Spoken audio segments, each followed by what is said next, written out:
Hi, welcome to the Parenting Bridge podcast. I'm Dr. Michelle Alden, a licensed professional counselor, parent coach, and family therapist, and I'm here to help you to build a bridge to your best family possible.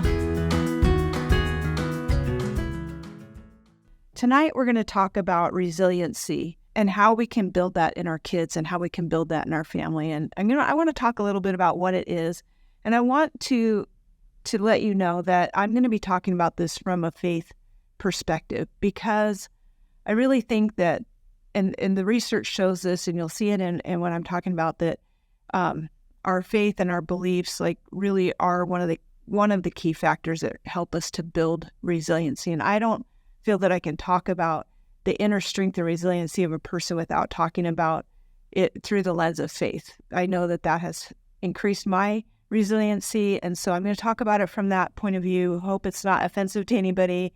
I may refer to some scriptures and some things that maybe church leaders have said. And so fast forward through that part if you don't like it. But also, I encourage you to consider it, because I think that it's a huge part of resiliency, and it's something to consider in building your families, of, where your faith is and what you believe. And we don't have to believe the exact same way. I'm just talking about having faith and belief. So this is from that perspective. So, what is resiliency? That's the first question that I wanted to pose. And if we were live, I would ask, but also I would have to wait, for you to type in some answers. So I'm going to give you some answers that other people have given about resiliency. So some people say that resiliency is that ability it's like a balloon that gets inflated, but then it's like it can be deflated and then be inflated again. So it's that kind of being able to bounce back. It's also the ability to respond to stressful or unexpected situations or crisis, how we manage through that, how we roll with the punches, how we handle stress. Again, the ability to bounce back, to adjust to challenges. Other words might be tenacity or perseverance. Sometimes we hear about overcoming things. It could be about holding fast, like how strong we are and being able to hold on. And one thing I want to say about that is that sometimes people can be very resilient for a long period of time and bounce back from a lot of different challenges. And I see this a lot in working with parents and adults, is that there's been this resiliency as kids and gone through a lot of things, and then it's like now that you go through another crisis and it just sort of feels like it derails you. And sometimes it's not because that you're not resilient or that you don't have that. It's that sometimes it's like the straw that broke the camel's back, and we might have to go back and see some places where maybe, just like we do with the kids, where we're filling in some potholes in this path, we may have to do that for ourselves too. So just realizing that just because you have a crisis and now you can't handle it, or maybe even something that wasn't as big a deal as something that you'd already gone through, and now you cannot bounce back from that. Like sometimes grief is like that. It's like you just can't bounce back from it. And you may be really hard on yourself about that, especially if you consider yourself to be resilient. It's like, come on, pull it together. So we're going to talk some more about that, and hopefully there'll be some things that will help in this conversation. So we're told over and over in scriptures that we need to be overcomers, that we have the power to overcome anything that's not ordained of God, that through faith that we will be overcomers, that we are told to hold fast and be steadfast, holding fast to the word of God, but also being encouraged to stand steadfast in our faith. There's another scripture that talks about being steadfast and immovable, always abounding in our good works, standing fast in our liberty, and not being entangled in the yoke of bondage, which can be a lot of different things. It can be addiction. It can be, poor habits. It can be our responses, So we're given examples after examples of people in the scriptures, but also in our history. And even if we just look at American history, we're just given examples of people in our heritage, hopefully there's some stories from your family of just this resilience, right? Of people that were able to withstand and overcome in their day. And I think about from Ruth to like, the early disciples, just being mighty men who stood firm in the Lord, and there's Christians in other places in the world that are being persecuted, and they are able to stand strong.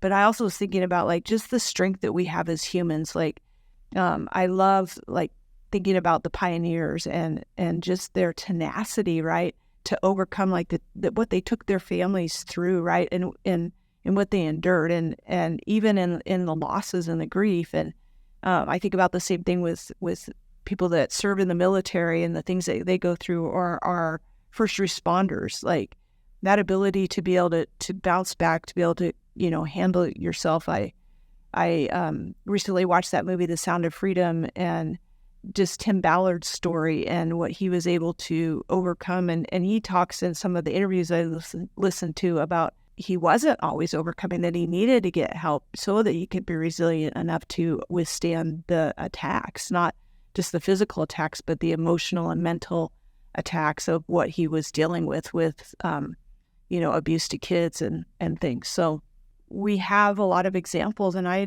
want to encourage you in your families to talk about, your family history and people that overcame in your families, and know some things about that. Maybe you come from pioneer heritage, and that's where you get some of your tenacity from. So share those stories, and know those stories if you can. Ask your parents or grandparents if they're around, and I just think it's really powerful. If not, I also really recommend. And I did this a lot because I didn't have a lot of family heritage growing up.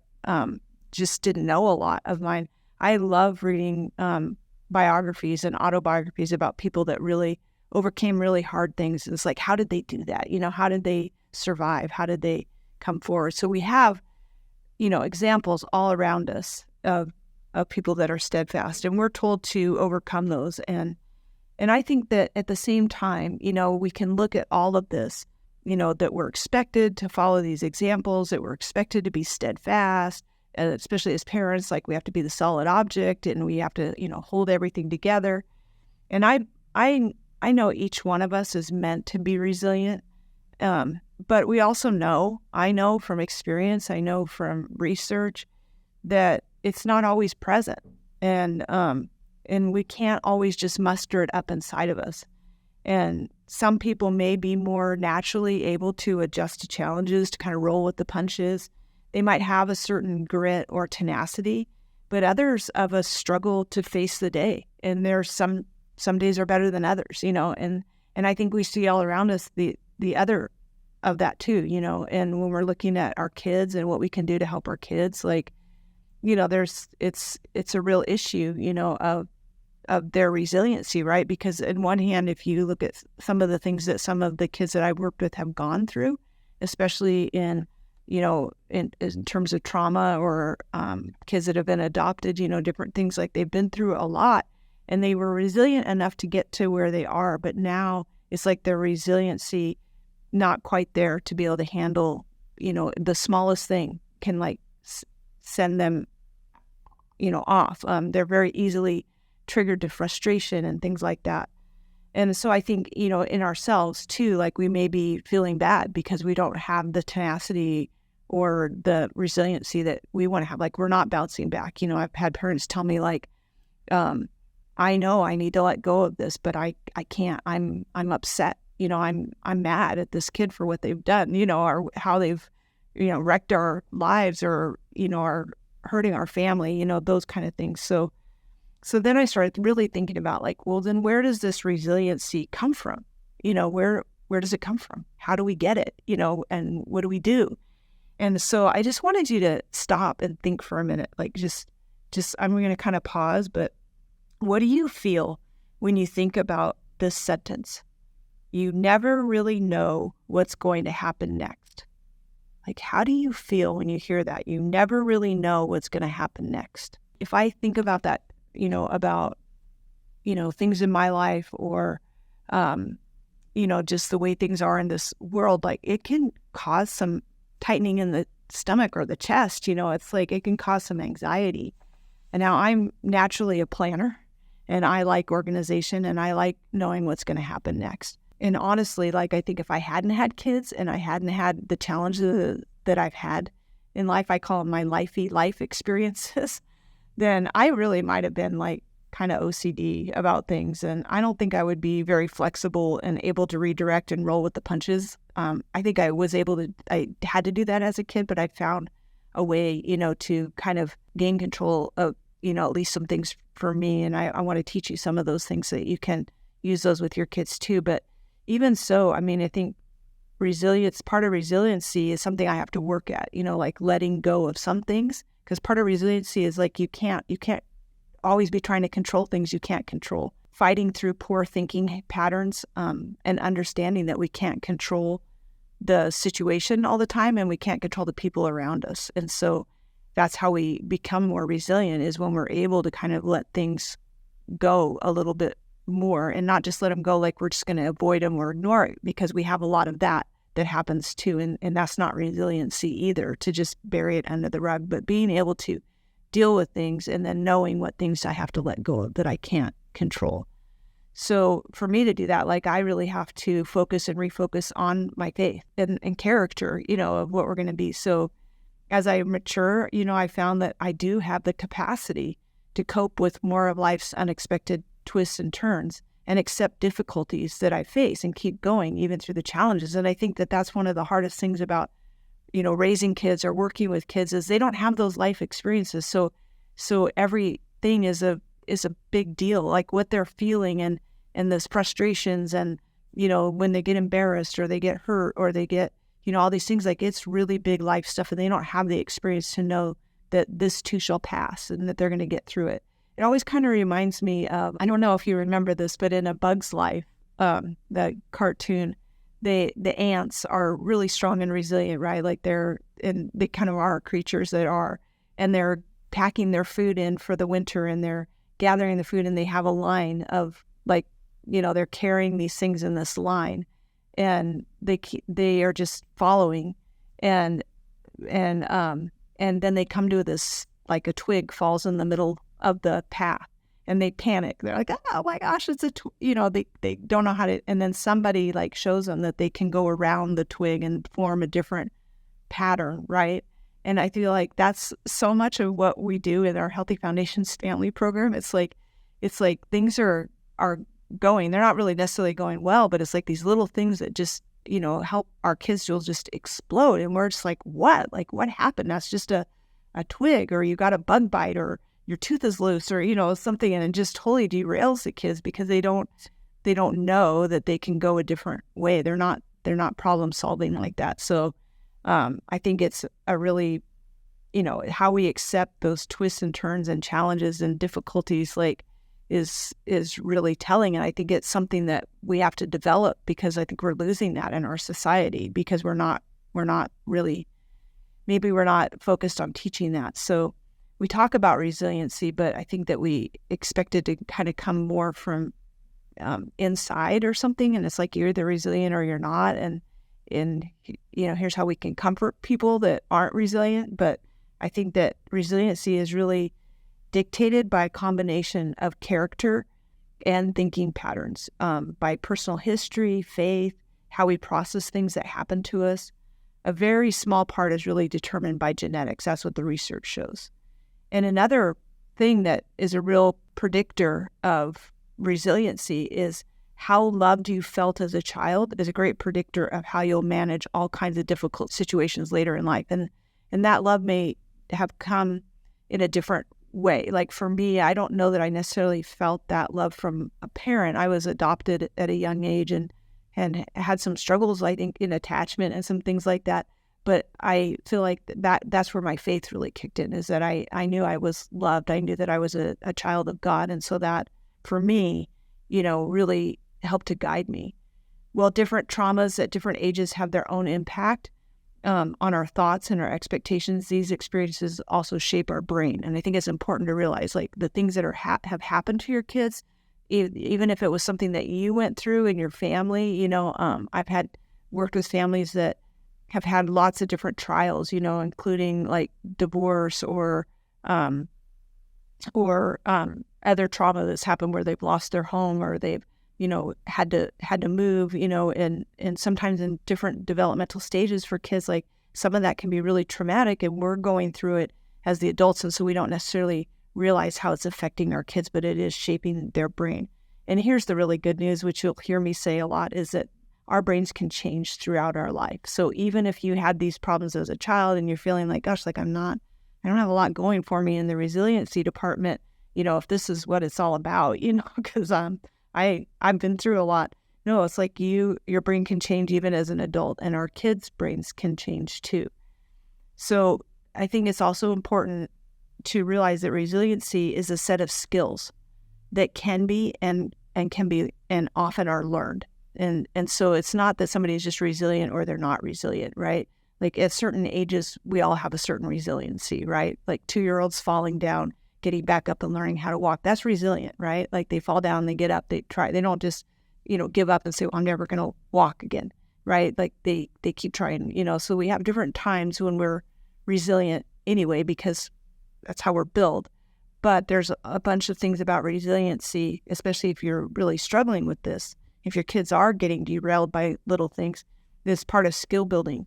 And it really, the thing about resiliency and really about anything that we kind of face in our life is that it comes from exposure to very difficult, but also manageable experiences. So we don't build resiliency in our kids by shielding them from everything.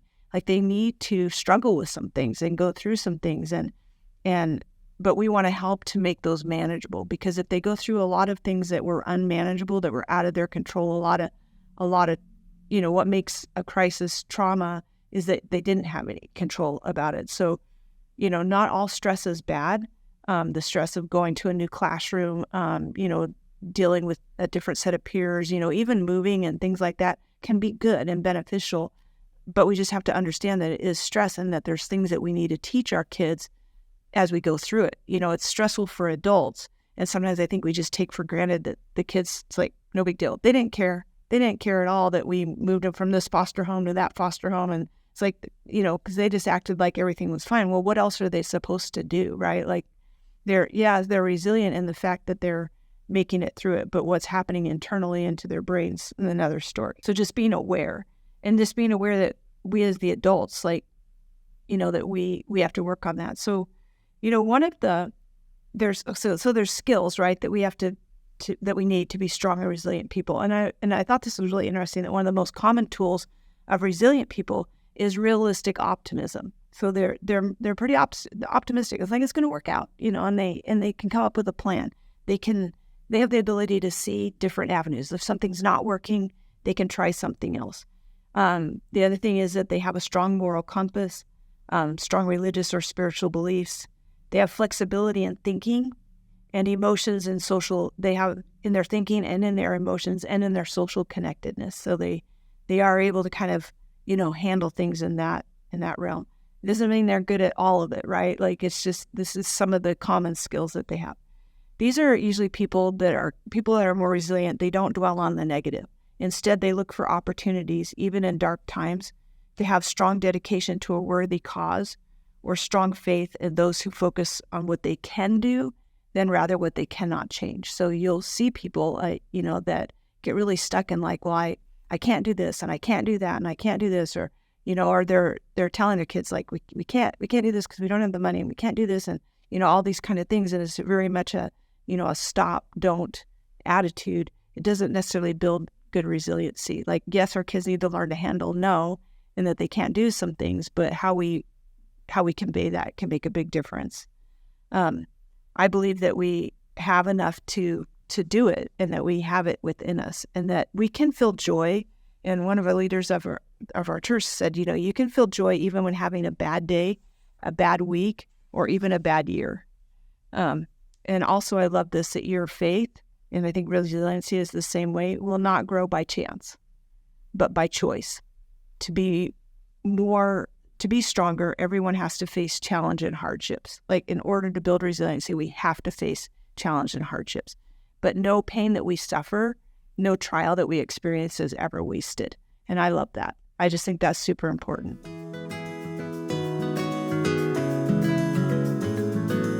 Thanks for listening to The Parenting Bridge. Do you want to learn more about building a bridge to better behaviors? Pick up a copy of Dr. Michelle Alden's new book, Parenting Emotionally Distressed Kids. Or, for more resources, you can click on the link for Healthy Foundations. If you would like to leave a comment or a question for Dr. Alden, there's a link in the notes. We'll see you next time, and remember, things can always get better.